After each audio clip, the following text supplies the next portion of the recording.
Today we're going to look at some ways of decomposing numbers to better understand multiplication.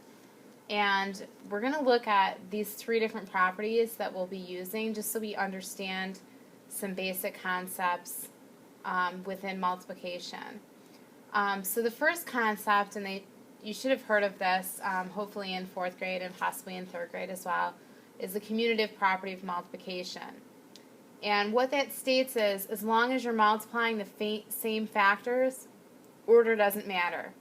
So for example, it doesn't matter whether I say 4 times 10 or 10 times 4.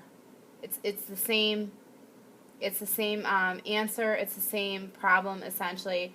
Order does not matter in multiplication. So that's called the commutative property. As long as I have the same factors, the order in which I multiply them will not change the result. Then we have the associative property, and what that is saying is, as long as you have the same group of factors, grouping doesn't matter. So I can group the 6 and the 10 together and then multiply by 5, or I can group the 6 and the 5 together and then multiply by 10. As long as I have the same factors in each of these problems, it won't change my result. Grouping does not matter. So the way I remember these two, commutative, I think of the word community. As long as you have the same community of numbers, the order in which you multiply them doesn't matter. Here, doesn't matter what, if you think of the word associate, doesn't matter who you associate with, it doesn't matter which numbers you associate together. As long as the factors are the same, the answer will be the same. Then you have the distributive property, which we're going to see a lot of on the classwork and the homework.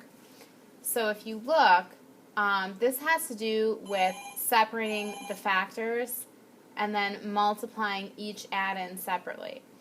So I can separate out 451 to 450 and then 1. I know that from my expanded form. And I can take each of those numbers and separately multiply it by 8.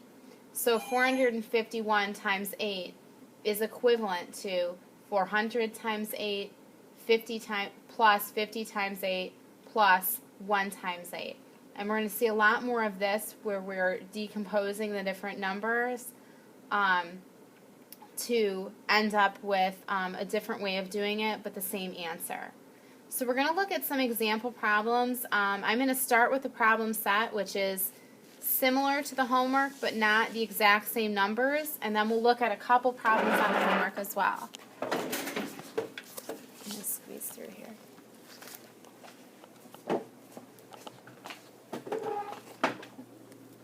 Okay, so this one here, they're separating this into 23 ones and 2 tens.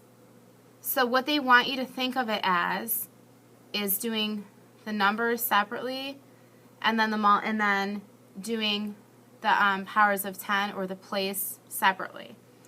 So 23 times 2 is going to give you 46, and then 1 times 10 is going to give you 10. You're still in the tens place. Okay? So 23 times 20 is going to give you 46 tens, so that would be equivalent to 460. Because I know that 46 tens, I have to end up in the 10 spot, so I need that 0 there to hold my place. We'll look at another one. So this one is 41 tens times 400, or times 400. So what they did was they took out this basic fact of 41 and 4. They multiplied that to get 164. Then I also have tens times 100 multiplied, and because I'm multiplying those two numbers, that's going to give me thousands.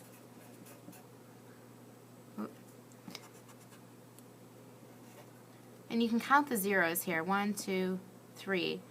So I want to end up with 3 zeros at the end, which will put me in the thousands place, in thousands. So I know I have 164 thousands. So 164,000 would look like that.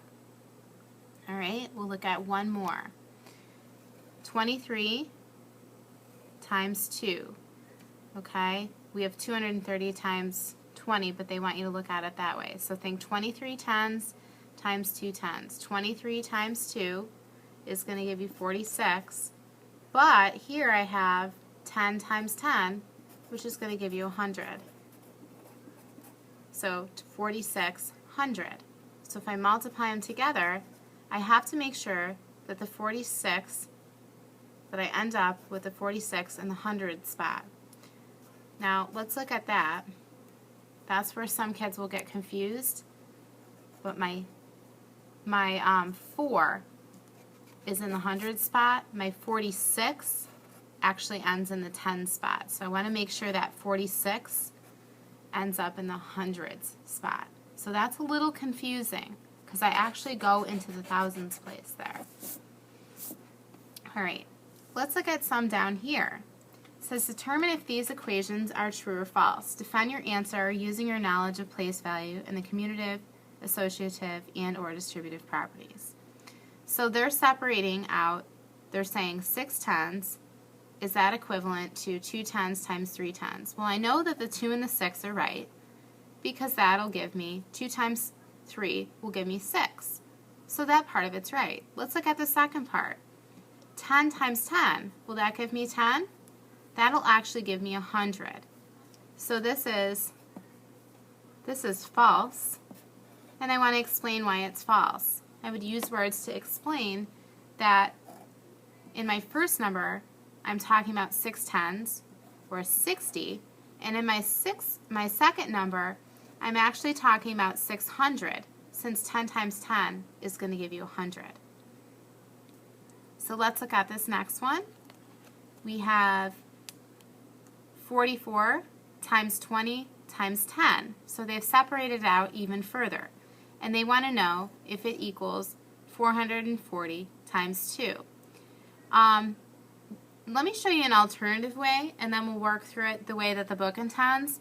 If ever you get mixed up, this is just checking to see if these are equivalent. So one of the things I can look at is to say, okay, 440 times 2 is going to give you 880.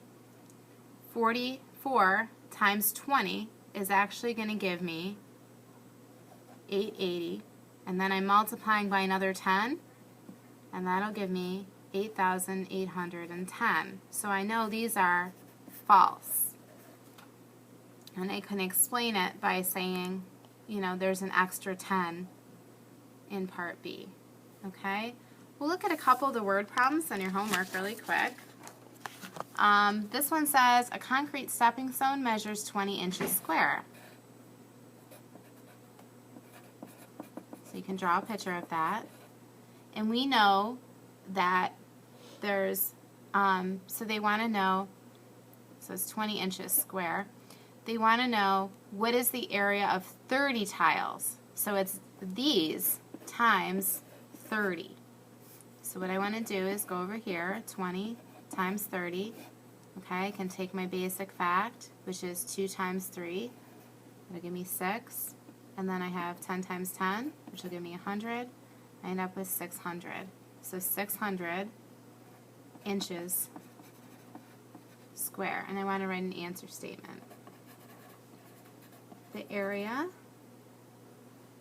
is 600 inches squared. Okay, a number is 42,300 when multiplied by 10. They want you to find the product of that number. So product indicates that I need to multiply. Find the product of that number and 500. So I know that I multiplied by 10. To go backwards to figure out what number I started with, I'm going to divide by 10, since I know that's the opposite of multiplication.